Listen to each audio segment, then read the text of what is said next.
So, one of the most brilliant authors and most engaging reading I've ever read is given to you today for this section, part of it, which is the introduction to Elaine Scarry's book, The Body and Pain. And this book delves into the language and the difficulties of the human language of dealing with pain. So you just read a little bit of the introduction, but I think it gives you some insight into how we try to express pain. And for our purposes, we're reading the book of Lamentations, which was collective pain, but this could also equally be applied to individual pain. Now, think about first what kinds of adjectives you use to describe pain, any kind of pain. Imagine you're going to the doctor and you're trying to describe maybe a really severe headache or some other pain, and your doctor asks you to describe it. How do you do that? Think about that.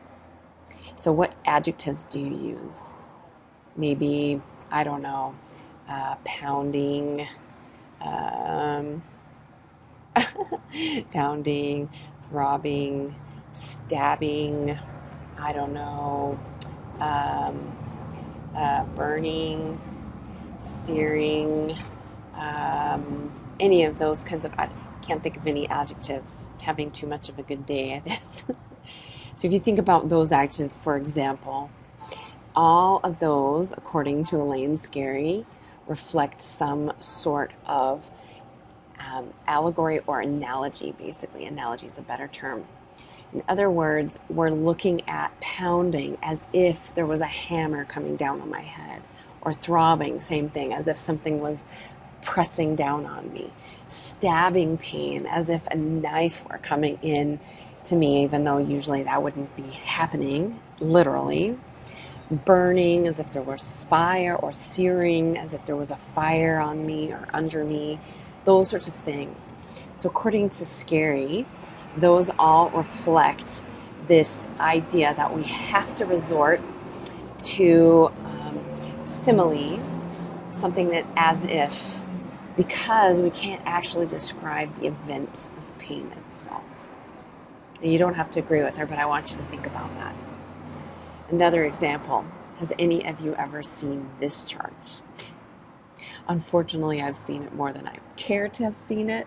If you ever go to the emergency room, God forbid, and you have an accident and they pull this thing out, and what the heck is this? Basically, this is Elaine Scarry in action, showing you how difficult it is to describe pain, and this is their attempt. It's kind of like a cartoonish kids book kind of attempt to describe pain. The reason they do that is because for documentation or medical purposes, they have no way of quantifying or qualifying your pain. So they give you numbers, but if you think about it, this is very random, because my 9 might not at all be your 9. It might be a 7 or a 3, and your 3 might be something different for me. There's no way of knowing. And then these little cartoonish figures are so hilarious. Like somehow your furrowed brow and pursed lips and breath holding is around a 4.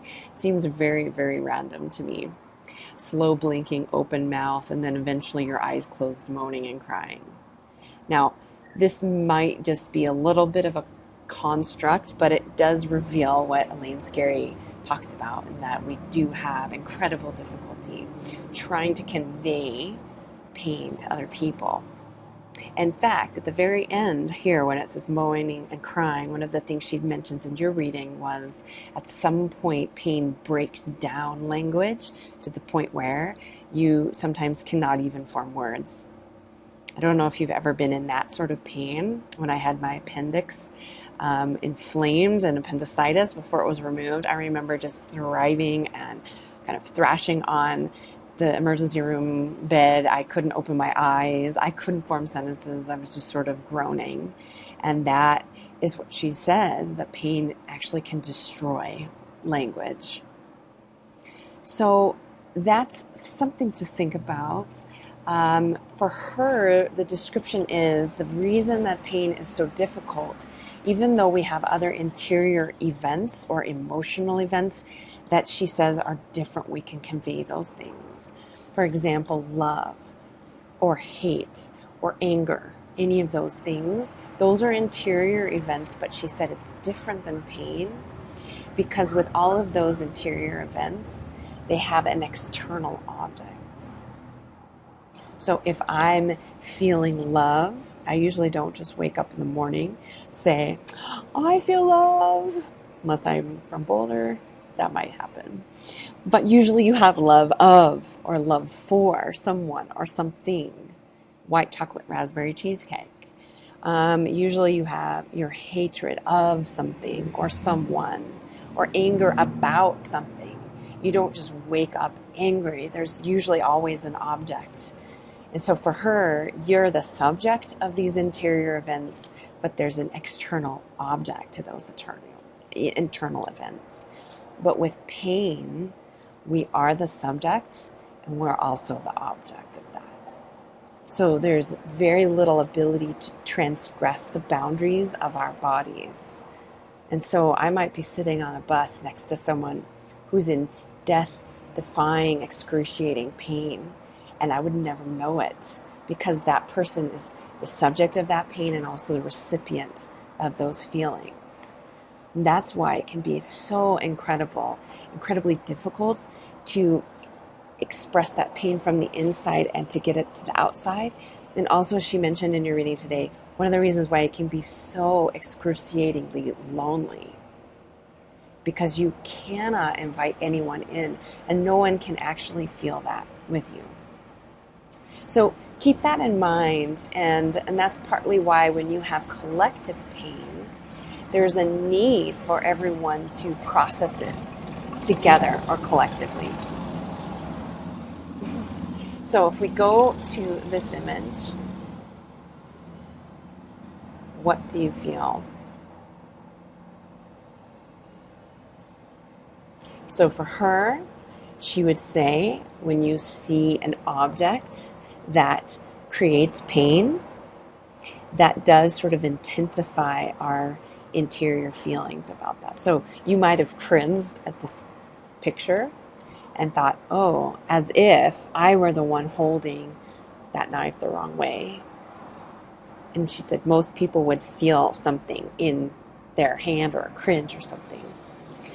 And this is a poster by Amnesty International, if you know anything about them, a nonprofit that works to rescue those who are oppressed or in prison or tortured throughout the world. And part of their campaign is to get other people, say in the United States or elsewhere, to feel other people's pain and suffering from other parts of the world to help alleviate that. So part of their campaign is to get you to feel others' pain, collective pain, to maybe get you to work or to try to help or to donate. So in this case, the idea is that if you see this image, you're going to feel some of that pain, which maybe sounds gross, but that's the only way that you can kind of share that a little bit. Yeah. So in the book, in your chapter, there's a passage where it quotes an image in the Guggenheim, and it's an image of a knife wrapped in gauze in a bandage. And it said, when your cut hurts, bandage the knife. It's something like that. I don't have it in front of me. So when you have cut yourself and you keep looking at the knife, the idea is that you're still going to be living that pain or experiencing that pain. So the idea is that you bandage the knife, you hide the knife. So in this example, as well as this picture, I just want to show you one of these external objects that she said might trigger the a little bit of a shared pain. Like I might feel a little bit of that, or someone else might see this picture and feel a little bit of what it would feel like to cut your hand.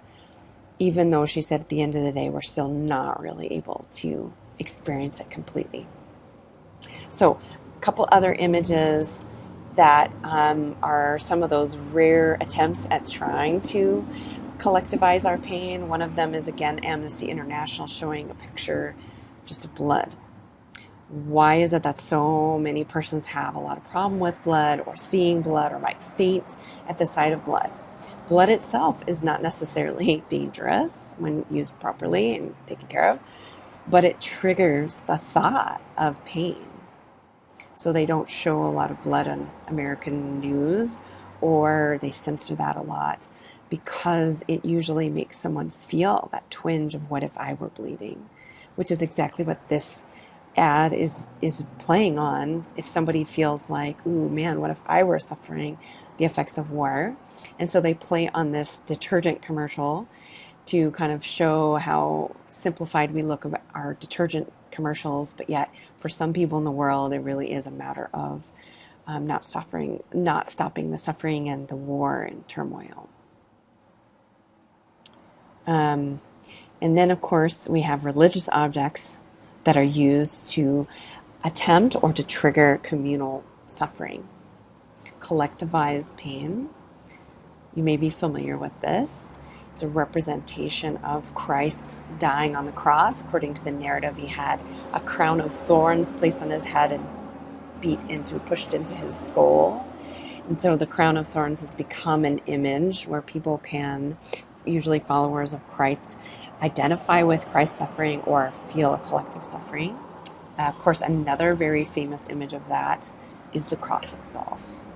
So if you think about that, cross is a torture device from ancient Rome, and the idea that it becomes such a pervasive symbol in Christianity to wear either with the crucifixion with the body of Jesus on it or just to wear alone is an attempt to trigger the memory of that pain and suffering and to collectivize it, to feel that we're sharing that suffering. Of course, in Judaism, we have other triggers or images that connect with that communal pain or suffering. Obviously, the Holocaust, barbed wire, the things that trigger the suffering, tremendous suffering of the Holocaust. So in that way, I want you to think about pain, and in particular collective pain, as you're reading the book of Lamentations. Now, they don't use images, they don't use objects like this, but they do use words to attempt to share, not only process together that kind of pain, but to share the communal nature of that. And think about our own culture, our own traumatic events. For example, 9/11, although you may have been fairly young when it happened. What ways did we work through our collective pain? Did we use language that was similar to Lamentations? Did we use other language? How did we process that? How did we deal with our collective trauma?